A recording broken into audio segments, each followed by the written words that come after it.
नमस्कार मित्रों, शुभ संध्या।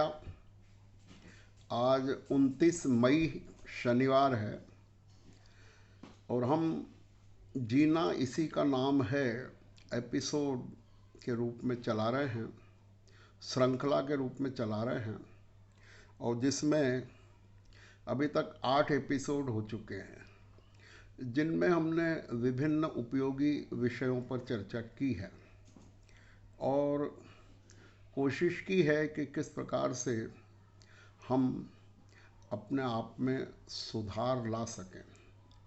जैसे कल धार्मिक शिक्षक और धार्मिक शिक्षण की आवश्यकता पर बल दिया था मैंने और चर्चा की थी कि इस भौतिक युग में, इस वैज्ञानिक युग में, इस आधुनिक युग में किस प्रकार से हमें धर्म के ज्ञान की आवश्यकता है। और निश्चित रूप से हम सबका ये कर्तव्य है कि हम धार्मिक शिक्षा को भी, वस्तु स्वरूप की शिक्षा को भी अपने अन्य ज्ञान के साथ साथ प्राप्त करना प्रारंभ करें, अपने बच्चों को देवें। जिस प्रकार से हम physics, chemistry, mathematics, computer science इत्यादि जो बहुत विषय हैं, सिविल, मैकेनिकल, इलेक्ट्रिकल, बायोलॉजी, इन सब का तो महत्व है ही, पर इन सबके साथ अगर धार्मिक ज्ञान होगा तो उस ज्ञान का या उस भौतिक ज्ञान का वो बहुत अच्छा उपयोग कर पाएंगे। कठिनाई में वो बहुत अच्छे से समस्याओं का, कठिनाइयों का सामना कर पाएंगे। इसलिए इस चीज़ को, हालांकि कई समझदार माँ बाप, कई समझदार परिवार अपने बच्चों को धार्मिक ज्ञान देते ही हैं, युवकों को भी देते ही हैं और विभिन्न प्रकार के चैनलों के माध्यम से यूट्यूब पर धार्मिक कक्षाएं भी चल रही है, धार्मिक प्रवचन भी हो रहे हैं, पर इसकी और अधिक आवश्यकता है क्योंकि we have to face so many problems in our future life. कई चीज़ें होएगी तो हमें उसको फेस करना आना चाहिए, क्योंकि हम पेपर में अभी पढ़ते हैं कि जरा सी कठिनाई आई और लोग अपने आप को ही सुसाइड कर रहे हैं। जरा सा सुना पति गया तो पत्नी गिर रही है। कल परसों की घटना है, राजश्री अस्पताल, पटवारी है पत्नी, पति बीमार हुआ, उसकी खबर सुनी कि भाई वो तो नहीं रहेगा, तो वो तो छलांग लगा दी उसने। इसी प्रकार पति है, पत्नी है, बहुत ऐसे केस हैं और अन्य कारणों से भी पैसे के कर्जा नहीं चुक रहा है या ये हो रहा है। तो ये सब क्या है, हमको व्यवस्थित धार्मिक ज्ञान होने पर ऐसी समस्याओं को, ऐसी आपदा को हम बहुत अच्छे से सहन कर पाएंगे। खैर, आज का विषय मेरा थोड़ा सा बताना चाहता हूँ। अभी थोड़ी देर पहले ही हमारे ललित जी जगमोदा वालों ने अच्छी पोस्ट की है कि 1 तारीख से हम विषय लेना चाह रहे हैं। उस पर बहुत सारे सुझाव भी आए और अभी उन्होंने वही, उनका जो पोस्ट है अच्छी विस्तृत है, जिसमें उन्होंने लिखा है कि इसका सस्पेंस बनाए रखिए। तो बात तो ये है, वास्तविक अभी जो इतने दिन हो गए ना अपने को, लगभग महीना भर, तो मैं खुद ही, सस्पेंस इतना रहता है कि मुझे खुद नहीं मालूम 10 मिनट पहले कि मैं आज किस विषय पर बोलूँगा। हालांकि विचार मंथन सुबह से चलता रहता है कि आज अपने को शाम को क्या बोलना है, क्या विषय चलेगा। और कई बार ऐसा हो जाता है, ऐसी घटना आ जाती है, ऐसी तिथि याद आ जाती है कि मैंने जो दिन भर सोचा और कैमरे के सामने बैठने से पहले ही बदल देता हूँ विषय में। तो ये जो नेचुरलिटी है, देखिए मैंने जैसे कहा ना, ये भाषण है, ना सेमिनार है, ना वेबिनार है, ना कोई प्रवचन है कोई कथा भी नहीं है। ये तो आपसे बातचीत है कि किस प्रकार से हम जीवन में आगे बढ़ें। तो उसमें उनका भी जो सुझाव है कि ये सस्पेंस रहने दो। मुझे भी ये आइडिया पसंद, हालांकि कल परसों भी मैं कह चुका था कि मैं भी मौलिकता ही, चर्चा भी हुई कई लोगों से, बोले मौलिकता कायम रखो और किस समय क्या मूड है, क्या परिस्थिति है, तदानुसार ही विषय का चयन होने पर अच्छा रहेगा। क्योंकि अपना उद्देश्य कोई औपचारिकता पूरी करना थोड़ी है, कोई फॉर्मेलिटी थोड़ी है कि आज बोलना ही है। तो मैं समझता हूँ इट इज़ बेटर कि बजाय उन 3 विषयों में बंद, हालांकि उसके आसपास घूमेंगे अपन, पर वो निश्चित नहीं रहेगा। बीच में जैसी देश काल परिस्थिति होगी तदनुसार जो पर मानसिक मेरी जो स्थिति होगी, या जिसको मैं अच्छे से मतलब बोल पाऊँ, बोलता हूँ, वो चीज़ अपन करेंगे। ये बात बिल्कुल I am agree with dear Lalit ji. अच्छा है। और बाकी हमारे और मित्रों ने भी कहा कि आप तो कोई एक विषय क्यों ले रहे हो, तीनों ही बताओ। तो विषयों की तो कोई सीमा है नहीं, तो अपन अभी स्वतंत्र ही रहते हैं, श्रृंखला चलाते हैं। पर हाँ, थोड़ा 1 तारीख से कुछ नवीनता जरूर करेंगे, निश्चित है, वो भी सही है। पर हाँ, ये है कि सस्पेंस बना रहेगा। और आप मुझे सुबह पूछेंगे मान लो फ़ोन करके कि मैं क्या बोलने वाला हूँ, तो मैं नहीं बता पाऊँगा, क्योंकि निश्चित ही नहीं है। वो सब मैं उसी समय तय करूँगा और वही चीज़ नेचुरली निकलेगी। तो ये बात तो सही है। अब इसमें आज का जो मैं विषय लेना चाहता हूँ, वो विषय साहस, करेज, हिम्मत। जैसे कहते हैं ना, हिम्मत मर्दा मदद खुदा। तो हिम्मत पे, साहस पे, करेज पे, रोमांच पे कुछ चर्चा मैं आज करना चाहता हूँ। क्यों? क्योंकि आज है 29 मई, और आज वो दिन है जब विश्व के सबसे ऊंचे पर्वत शिखर यानी माउंट एवरेस्ट पर 29 मई 1953, 29 मई 1953 को, है ना, एडमंड हिलेरी और तेंजिंग नोर्गे ने विजय पताका फहराई थी। कितने बड़े गर्व की बात है कि आज मानव ने संसार के सबसे ऊंची छत कहते हैं उसको, उस पर पहुंचने का सफलता मिली थी हमें आज के दिन। तो जब मैंने आज पेपरों में पढ़ा तो मेरे को बहुत वो आया कि अरे कितनी बढ़िया दिन है ये। और ये मैं एक्चुअल में रोमांच को, साहस को, हिम्मत को, करेज को पसंद करता हूँ। I like it actually. कहीं ना कहीं जीवन में रोमांच होना चाहिए। कुछ ना कुछ ऐसा काम करो जिसमें थोड़ी रिस्क हो, थोड़ा सा। हमेशा सुरक्षा घूमना, अपने आप को बिल्कुल व्यवस्थित रखना, जरा सा भी रिस्क नहीं लेना, नए क्षेत्र में प्रवेश नहीं करना, ये सब तो बुढ़ापे के लक्षण हैं। और ये ऐसे व्यक्ति को जीवन में बहुत महान काम नहीं कर पाते।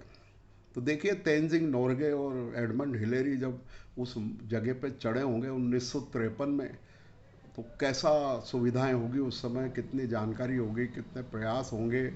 और बहुत ही मतलब मैं उससे प्रसन्न हूँ कि इतनी हिम्मत करके उन्होंने एक विश्व रिकॉर्ड बनाया और हमारे लिए एक प्रेरणा दी कि जीवन में कुछ ऐसा भी करिए जो प्रथम हो, कुछ नया काम करिए। और ये प्रथम होने का जो गौरव मिलता है ना, वो बोले अलग ही है। मैं सही कह रहा हूँ, कई प्रथम होने का बताना नहीं चाहिए, पर मेरे को भी गौरव प्राप्त है। इंदौर के पहले प्रोफेसर होना, कॉलेज के प्राचार्य होना, पीएचडी होना है। मेरे को याद है जब मैं क्रिश्चियन कॉलेज में प्रोफेसर था 83 से 89 तक, तो हमारी दुकान थी नमकीन की सरवटे बस स्टैंड पर। तो उस समय हमारे डीसी जैन साहब का शॉप था 56 दुकान पर, तो उनका साइंटिफिक इंजीनियरिंग फर्नीचर बन रहा था। तो हमारे मन में भी आया कि नमकीन की दुकान भी इंजीनियरिंग हिसाब से बनना है। उस जमाने 83 की बता रहा हूँ, 83 84। तो हमने हिम्मत की, हमने पिताजी से पूछा, पिताजी बोले बिल्कुल करो। उनकी भी आदत हिम्मत की थी। हमारे पिता जो चित्र आप पीछे देख रहे हैं वो मेरे फादर का है, स्वर्गीय श्री राजमल जी जैन साहब का। तो उन्होंने पूरा हमको सहमति दी, आदेश दिया। और 83 में हमने नमकीन की पहली इंजीनियरिंग दुकान खोली इंदौर की। इंदौर में कोई ऐसी इंजीनियरिंग टाइप दुकान नहीं थी फर्नीचर वाली। और काफ़ी उसमें हमने पूंजी लगाकर स्टैंडिंग काउंटर बनाया। उस समय सब सिंहासन होते थे, बैठक व्यवस्था होती थी, और उस प्रकार से अपना व्यवसाय करते थे। तो उसको, उस दुकान को देखने में मैं देखा, जब मैं भी बैठता था कभी कभी, तो लोग दूर दूर से देखने आते थे कि यार नमकीन में जो सामान्य सा बिजनेस है उसमें इंजीनियरिंग दुकान कैसे बनेगी, आर्किटेक्चरल। और वो बहुत अच्छी, हमारी बहुत छोटी दुकान थी, 6 फीट बाय 12 फीट, पर उसमें स्टैंडिंग काउंटर भी है, हम भी खड़े हैं, पास में बैठक भी है।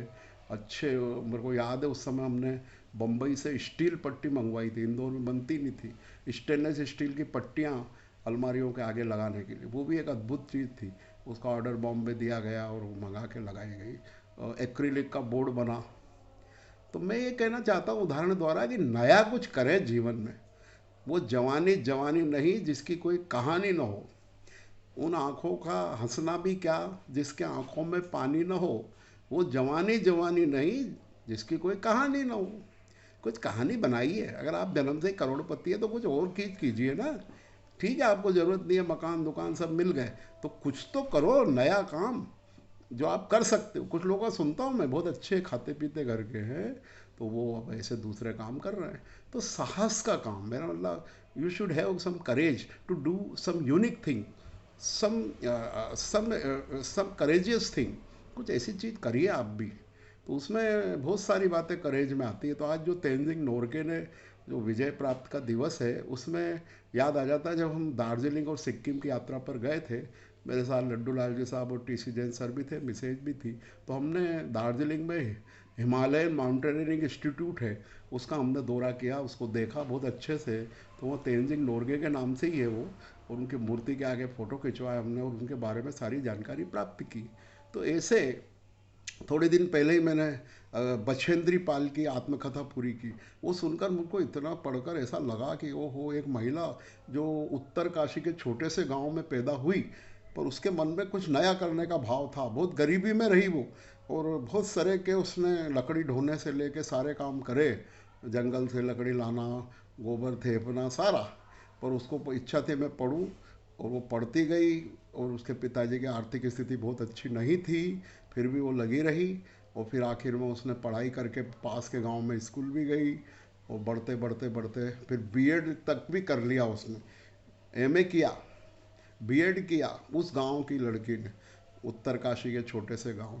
और बाद में उसकी जो ऐसा योग बैठा कि माउंटेनियरिंग इंस्टीट्यूट, उसको पर्वत पर चढ़ाई का शौक था, तो वो फिर उसको रंग लाया और उसका फिर चयन हुआ, और जिसमें माउंटेनियरिंग इंस्टीट्यूट पे उसने ट्रेनिंग ली और फिर एवरेस्ट अभियान में शामिल हुई। वो देखिए, भारत की पहली महिला है वो जिसने एवरेस्ट पर फतह की, और आज भी वो बहुत सम्मानित महिला के रूप में जानी जाती है।